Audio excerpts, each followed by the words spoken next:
Erwin le El-Baïd était le puissant dirigeant de la plus grosse entreprise de fabrication d'armement au monde. C'était une personne de grande prestance, que les hommes enviaient et pour qui les femmes se battaient, que ce soit pour son charisme ou sa fortune. Seulement, il était également d'une attitude des plus arrogantes et détestables par moments, une facette que les gens connaissaient bien, car il ne s'en cachait pas.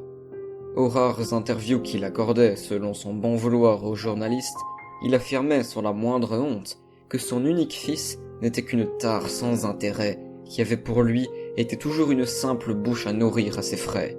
C'est pourquoi, dès le plus jeune âge du garçon, il l'avait toujours envoyé au loin, en pension durant l'année scolaire ou en colonie de vacances durant l'été. De même, lorsque les journalistes évoquaient son enfance, Erwin refusait d'admettre qu'il avait pu avoir de quelconques terreurs nocturnes et traitait les enfants en proie à ce genre de frayeur d'incapables, d'imbéciles qui n'avanceront jamais dans la vie. Un soir, il rentra enfin chez lui après une longue et ennuyante réunion d'affaires à son bureau. Il constata même avec joie que son fils était parti. Mike, son fils, lui avait fait part quelques jours auparavant de sa répulsion à aller en colonie de vacances, annonçant alors que peu importe ce qu'Erwin dirait, il partirait en voyage humanitaire en Afrique pour creuser des puits dans des villages manquant d'eau. À la bonne heure, Erwin avait bien sûr accepté. Jamais il n'aurait pu espérer être plus loin de lui, même s'il ne comprenait pas l'intérêt d'aller en Afrique. Si ces gens voulaient des puits, ils n'avaient qu'à les creuser eux-mêmes après tout, pensait-il. Pour se détendre enfin de sa journée, il se servait un verre de whisky avant d'aller tranquillement s'installer face à la fenêtre fermée dans son fauteuil en cuir de luxe qui lui avait coûté plus de 300 €. Il allait ouvrir un livre sur l'économie quand un bruit de caisse lui parvint depuis l'étage. Mike n'était-il donc pas encore parti ?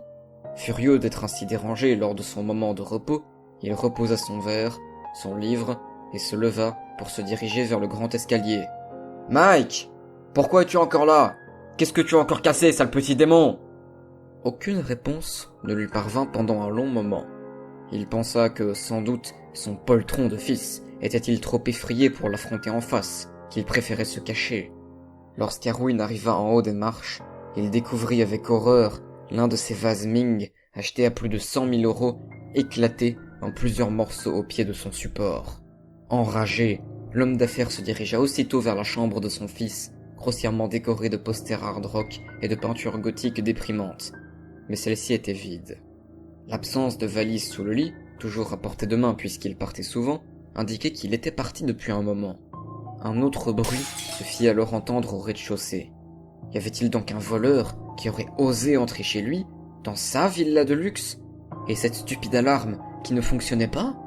Il descendit les escaliers en vitesse pour se rendre dans le salon, trouvant son verre brisé sur le sol, mais également son précieux fauteuil largement éventré sur toute sa longueur. Cependant, rien n'avait disparu dans ces différentes collections d'objets d'art valant une fortune. Était-ce juste un animal qui avait eu le culot de se glisser dans sa maison ? Grognant, il ramassa les morceaux de verre cassés avec hâte pour nettoyer grossièrement le tapis imbibé d'alcool. Il n'avait pas vraiment l'habitude de faire ça, mais la bonne ne viendrait que le lendemain dans l'après-midi. Il fallait bien que quelqu'un le fasse maintenant, avant que l'odeur ne se répande.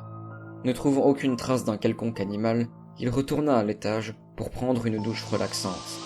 Mais cette fois, alors qu'il venait à peine d'ouvrir l'eau, c'est juste derrière lui qu'un fracas le fit sursauter.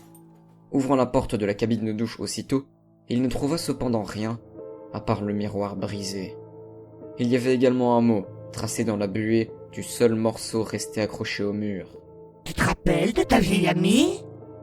Cette fois, c'était sûr, quelqu'un se jouait de lui. Mais alors qu'il voulait ouvrir la porte pour appeler et mettre en garde ce mystérieux intrus, il constata avec stupeur que la porte était toujours parfaitement fermée de l'intérieur. La seule petite fenêtre de la pièce, en plus d'être minuscule, était munie de barreaux. Il était donc seul, dans une pièce fermée de l'intérieur, avec pour seule issue une porte verrouillée. Une vieille amie ? Il ne se rappelait pas avoir connu qui que ce soit capable de traverser les murs. À tous les coups, pensa-t-il, la fatigue et le stress lui jouaient de grands tours. Il termina de se laver, en gardant la porte de douche ouverte, quitte à tremper le sol. Puis, il regagna sa chambre. Il s'arrêta cependant sur le seuil. Il avait l'habitude de laisser la lumière allumée pour aller jusqu'à son lit. Pourtant, la forme qu'il était persuadé d'avoir vue bouger à l'instant dans l'obscurité l'incita à allumer. Il ne vit plus rien.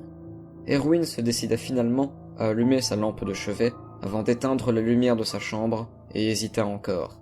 Il avait l'impression que, s'il s'approchait de son lit, quelque chose l'attraperait de dessous. Prenant finalement son élan, il sauta directement sur son matelas. La dernière fois qu'il avait fait une chose aussi inutile qu'idiote, il devait avoir seulement 5 ans. Cet âge stupide, où il était persuadé d'avoir un monstre qui vivait sous son lit et qui attendait sagement de pouvoir le dévorer. C'était complètement idiot, pensait-il. Comment un monstre, créature qui n'existait même pas, pourrait vivre sous un lit? De plus, le sien, actuellement, n'avait pas la moindre place en dessous, car il y entreposait beaucoup d'affaires. Éteignant finalement la lumière de sa lampe de chevet, il se coucha, en pensant malgré lui à des choses horribles qui pourraient se trouver autour de lui dans le noir, essayant de se convaincre lui-même qu'il était parfaitement serein. C'est lorsqu'il commençait seulement à s'endormir qu'il entendit soudainement une porte claquer violemment quelque part dans la maison. Alors qu'il se redressait, celle de sa chambre s'entr'ouvrit doucement en grinçant. Au lieu de se lever avec rage pour la refermer en pestant contre la bonne, chargée de réparer les choses défectueuses de la maison, Erwin s'enfonça un peu plus dans son lit en remontant la couverture sur lui jusqu'à son visage. Il se hurlait dessus mentalement. « Bouge! Bon sang, tu es chez toi. Tu es seul. Les monstres, ça n'existe pas. Bouge !» Finalement décidé, il repoussa sa couverture pour sortir du lit. Mais à peine eut-il posé un pied au sol, qu'il sentit quelque chose, qui semblait être une main dotée de griffes acérées, attraper sa cheville. Poussant un cri, il ramena aussitôt son pied sous la couverture, s'enroulant dans ses draps. La porte s'ouvrit un peu plus. Il sentait que la couverture était légèrement tirée par quelque chose hors du lit. Alors qu'il fermait les yeux, se répétant mentalement que ce n'était pas réel, que ça ne pouvait pas l'être, ses draps furent soudainement tirés avec force hors du lit. Il vit avec horreur qu'ils étaient attirés sous le meuble avant de disparaître complètement. Tremblant de frayeur, il se recula contre sa tête de lit. Mais au lieu de rencontrer le métal froid, il se cogna à quelque chose de mou. Un frisson lui parcourut l'échine lorsqu'il sentit un souffle chaud dans sa nuque, et plus encore quand 2 mains griffues lui agrippèrent le bras et la gorge. Il aurait voulu hurler, mais il était seul, et aucun son ne voulait passer ses lèvres. « Je t'ai manqué ?» Erwin ne bougeait pas, paralysé par la peur. « Tu me connais. Le simple fait de m'imaginer t'attendant sous ton lit te glaçait d'effroi à l'époque. » Un monstre sous un lit? Il se dit que ça ne pouvait pas être réel, que ce n'était qu'une bêtise, une frayeur d'enfant qu'il avait reniée dès l'âge adulte atteint. Mais le monstre avança la tête pour poser son menton sur l'épaule d'Erwin. Du coin de l'œil, celui-ci put l'apercevoir. Il semblait presque humain à première vue, mais de ses cheveux rouges ébouriffés dépassaient 2 cornes noires. Ses yeux, entièrement blancs, étaient juste garnis d'un trait noir vertical en guise de pupille, et sa bouche dévoila des rangées de dents aiguisées lorsqu'il l'ouvrit en souriant, laissant passer une longue langue de serpent, rayée de blanc et de noir. Erwin sentit alors la main se resserrer sur sa gorge, ainsi que celle sur son bras. Il serra les dents de douleur. À mesure que la prise devenait plus forte sur son biceps, il sentait les griffes s'enfoncer dans sa chair. Dans un élan d'instinct de survie, Erwin se leva brusquement et parvint à se dégager, tombant au bas du lit. Les mains du monstre surgirent aussitôt, cette fois de sous le lit, pour l'attraper par les chevilles et l'attirer avec lui. Erwin s'agrippa en catastrophe à son armoire pour ne pas être entraîné, hurlant de toutes ses forces. Il sursauta et se réveilla en sueur lorsqu'un rayon de soleil perça à travers ses volets pour venir frapper son visage. Il était à même le sol. Soupirant, il aurait voulu admettre que tout ceci n'était qu'un rêve. Seulement, il remarqua que son matelas était éventré, de la même manière que son fauteuil plus tôt dans la soirée, et que de profondes marques sanguinolentes étaient bien présentes sur son bras. Le monstre avait même laissé quelques cheveux écarlates derrière lui. Le pauvre homme avait terriblement besoin d'un verre, et surtout de quitter cette pièce. Il se leva en titubant, remarquant alors une certaine douleur à ses chevilles, et descendit avec hâte, sans même s'habiller. La première chose qu'il vit en arrivant en bas, ce fut une lettre posée sur le guéridon de l'entrée face aux escaliers. Il la prit en reconnaissant l'écriture de son fils.